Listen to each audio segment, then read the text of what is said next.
Amis joueurs, bonjour, ravi de vous retrouver sur la chaîne sur Il était un jeu. C'est Thomas et comme chaque mois, je vous propose de retrouver avec moi le top du mois de mai. On est mi-juin, j'ai mis un peu de temps à vous proposer ça parce qu'il y avait pas mal de projets, notamment cette table et le décor aussi qui a un tout petit peu changé. Mais voilà, je vous propose de retrouver avec moi les 3 jeux auxquels j'ai le plus joué, les 3 jeux que j'ai le plus apprécié sur ce mois de mai 2021. Il y a du bon, il y a du très très bon, du très très lourd, du contemplatif, du narratif, mais aussi du compétitif. Je vous propose de vous installer confortablement, profiter de cette vidéo avec moi, découvrir mon top 3 du mois de mai. C'est parti!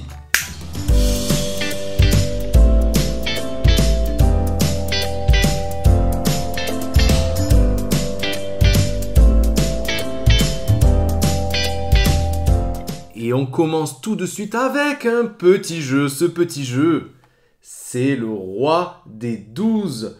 Le Roi des 12, c'est édité chez Lucky Duck Games. C'est de 2 à 4 joueurs à partir de 10 ans pour des parties d'une quinzaine de minutes. Mais c'est le genre de jeu, quand on le sort, c'est pas 15 minutes pendant lesquelles on va jouer. C'est vraiment plutôt 1 heure, tant on a envie d'y retourner. Le Roi des 12, c'est extrêmement simple. C'est un jeu d'ambiance. Les jeux d'ambiance, si vous êtes fidèle de la chaîne, c'est pas forcément les jeux de prédilection que j'aime vous présenter, tout simplement parce qu'avec le Covid, on n'a pas pu en profiter assez avec les amis. Celui-ci, dès qu'on l'a acheté, on a voulu le tester avec des amis, on a adoré. On le voit très bien sur la boîte. Le Roi des 12, on va devoir chacun lancer un dé. Ce dé, il est à 12 faces. Le plus grand, en général, va gagner. Et ensuite, choisir une des 7 cartes qu'on aura en main, qu'on aura choisi au préalable au moment de la mise en place, ou alors au hasard, ça sera vos devoirs. On les pose face cachée. Une fois que tout le monde l'aura choisi, on les révèle tout en même temps. Et là, c'est le chaos. On va devoir faire, bien sûr, le pouvoir de ces cartes. Et ces cartes, ça va être des effets pour soi, ça va être des effets pour tout le monde, ça va être des effets qui vont intervertir peut-être les conditions de victoire. C'est plus le plus gros chiffre, mais le plus petit qui va gagner cette fois-ci. Peut-être même qu'on va pouvoir retourner notre dé, le relancer, faire en sorte d'utiliser une face de quelqu'un d'autre aussi peut-être. Bref, il y a une dizaine de cartes qui sont déjà prévues dans cette boîte-là. Plus, si vous allez dans votre boutique de jeux préférée, vous aurez probablement aussi des cartes bonus additionnelles pour encore plus égayer vos parties. C'est un jeu de chaos.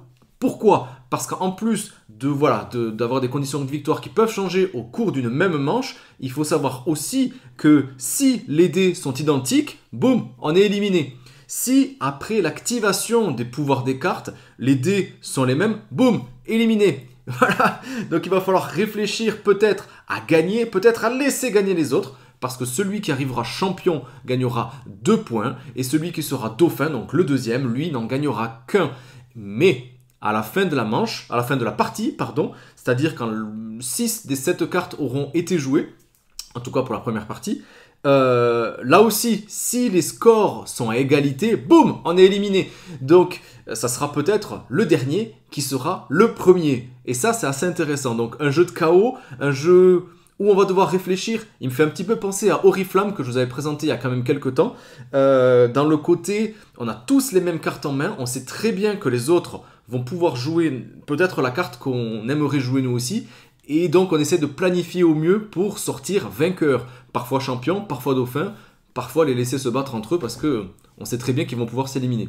Donc le Roi des 12, franchement, c'est vraiment excellent. Si vous aimez les jeux d'ambiance, ça va être notre jeu de l'été. On continue, je vous en ai parlé longuement, vous avez été très nombreux à regarder cette vidéo. Au moment où je la tourne, celle-ci, vous êtes plus de 2000 en quelques jours à l'avoir vue. C'est aussi édité chez Lucky Duck Games. C'est Destinies. Destinies, c'est le pied. Si vous aimez les jeux de rôle ou alors si vous ne connaissez pas et que vous voulez vous initier, si vous aimez la narration, les figurines, si vous aimez être ancré dans une histoire complexe et incarner votre propre personnage, c'est là-dessus qu'il faut aller. Destinies, c'est de 1 à 3 joueurs. Je vous conseille quand même de le faire à 2 ou à 3. À un joueur, il manque quand même quelque chose. C'est de 120 à 150 minutes à partir de 14 ans, je crois. Hop. Ouais, c'est ça, à partir de 14 ans. Donc c'est quand même aussi assez mature, donc attention. Destinies, on aura besoin d'une tablette, d'une application, d'un smartphone ou d'autres ordinateurs si vous le voulez, parce qu'il faudra télécharger l'application gratuitement, qui va faire office de maître du jeu, et qui va au fur et à mesure de nos pérégrinations, de nos découvertes, bien nous indiquer qu'est-ce qu'on va pouvoir faire. Interagir avec un personnage, interagir avec un animal, interagir avec un ennemi, interagir avec un lieu, je ne sais pas. Voilà. Et on va devoir faire des tests, un peu comme dans l'ensemble des jeux, un peu de ce style-là. Des tests avec des dés qu'on aura tout le temps, ou des dés éphémères aussi, que si on les utilise, ils seront épuisés. Et on va pouvoir aussi améliorer nos capacités de sagesse, d'agilité, mais aussi de combat en fonction des cartes qu'on pourra avoir. Parce que ouais, en plus des figurines, des tuiles de déplacement et de l'application, il y a aussi des cartes. Et ces cartes, elles sont juste magnifiques. Qualitativement, il n'y a pas mieux. J'ai jamais eu de cartes aussi épaisses que ça, parce qu'on va pouvoir les scanner dans leur intégralité. C'est pas obligé, mais ça va peut-être permettre d'aller plus vite dans la réalisation de sa destinée en fonction de ce qu'on va vous demander. Les rôles seront cachés au début, on aura chacun notre propre personnage, mais la destinée, elle sera inconnue des autres. Il va falloir tout faire pour réussir à compléter un petit peu nos propres objectifs et ensuite aller sur le lieu qui nous sera déterminé pour réaliser notre destinée. Il va pas falloir le révéler aux autres. Il va falloir surtout être aussi plus rapide que les autres. C'est pour ça que je préfère largement y jouer en mode compétitif à 2 ou à 3 joueurs, aussi pour peut-être permettre aux autres d'explorer des contrées que eux ne comprendraient pas pourquoi on leur dit telle ou telle information. En fait, c'était peut-être pour nous, pour réaliser notre propre destinée.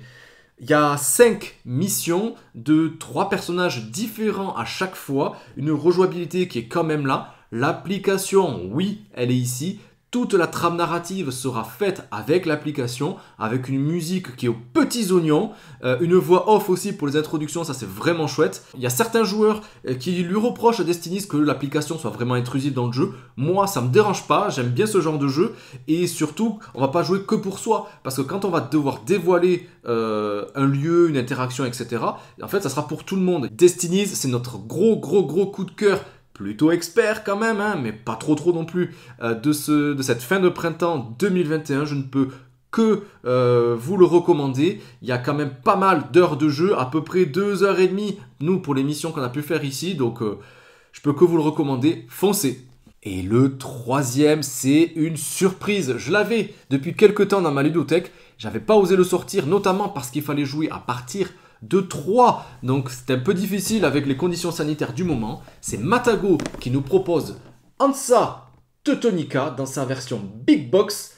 Voilà, c'est Matago qui nous propose ça. C'est à partir de 14 ans, de 3 à 5 joueurs pour des parties d'environ 1 heure. En tout cas, si vous connaissez le jeu et si vos collègues ou vos adversaires connaissent aussi le jeu, les premières parties risquent d'être un petit peu longues.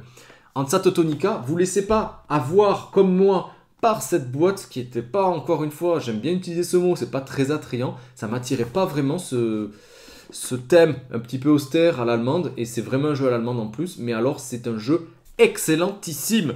On m'en a dit que du bien, je l'ai testé, je l'ai savouré, je l'ai kiffé, il est vraiment trop bien, c'est un modèle d'interaction pour moi. Si vous aimez les aventuriers du rail, vous allez vous y retrouver, mais bien sûr dans une version un peu plus compliquée. Parce que ici, pareil, il va falloir peut-être relier non pas des gares, mais plutôt des villes. Et ces villes-là, une fois qu'on les aura reliées, on va pouvoir se mobiliser sur ces villes avec nos commerçants, avec nos marchands par exemple. Et la façon de gagner des points va être multiples et variées. Le principe du jeu, ça va être aussi de pourrir le jeu des autres. Parce que si on arrive à se mobiliser sur le plateau avec des petits jetons, déjà le matériel, c'est vrai qu'il n'y a pas grand chose, je vais y revenir tout de suite.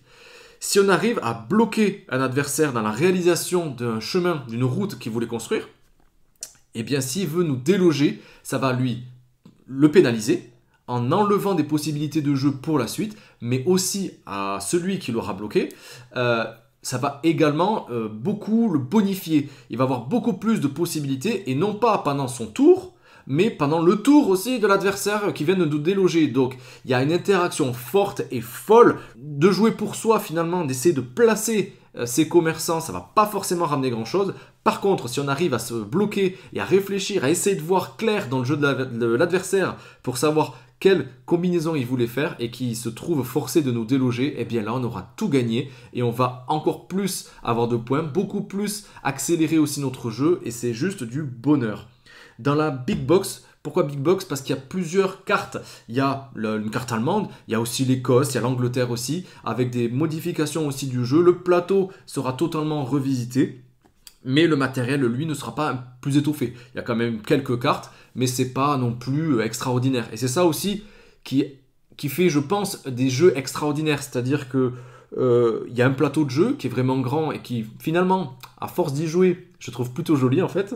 Mais après, il n'y a pas beaucoup. Il y a un plateau personnel de joueurs qui est d'ailleurs très très bien détaillé avec un système d'amélioration de chacune des capacités, c'est-à-dire la façon dont je vais pouvoir recruter mes marchands, la façon dont je vais pouvoir en poser, de pouvoir les déplacer, de pouvoir, etc., faire plein d'actions différentes. On va pouvoir un peu customiser notre jeu en multipliant les possibilités à chaque tour. Au début, on ne pourra en faire que 2, puis 3, etc. Ça sera à vous de voir.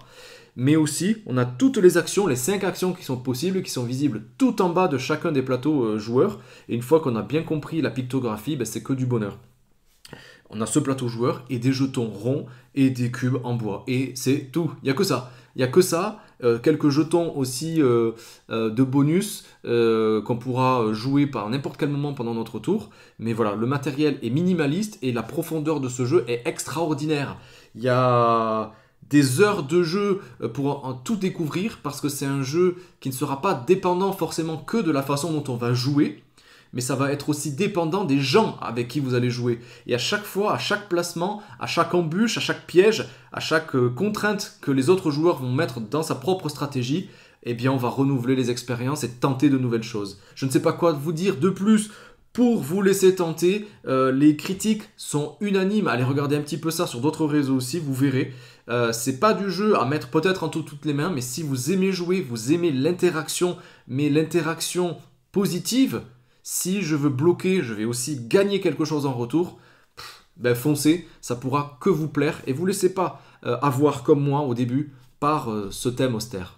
Voilà les amis, c'était mon top 3 du mois de mai 2021. Un jeu d'ambiance, un jeu narratif, un peu à la jeu de rôle et un jeu avec une interaction folle. Voilà, c'était ma sélection. Dites-moi ce que vous en pensez dans les commentaires. Peut-être que vous le connaissez. Destinies, je vous en ai parlé longuement sur cette vidéo, donc je pense que vous devez un petit peu le connaître. Peut-être que les autres vous tentent. N'hésitez pas à me poser des questions si vous en avez. Et comme toujours, je vous laisse avec le catalogue de vidéos juste ici. Cliquez, allez-y. C'est fait pour ça, des vidéos de mes tops, de reviews, de tests aussi, des avis que j'ai pu vous proposer sur mes coups de cœur préférés. Et sur ce, je vous dis à très vite sur la chaîne. Ciao les amis!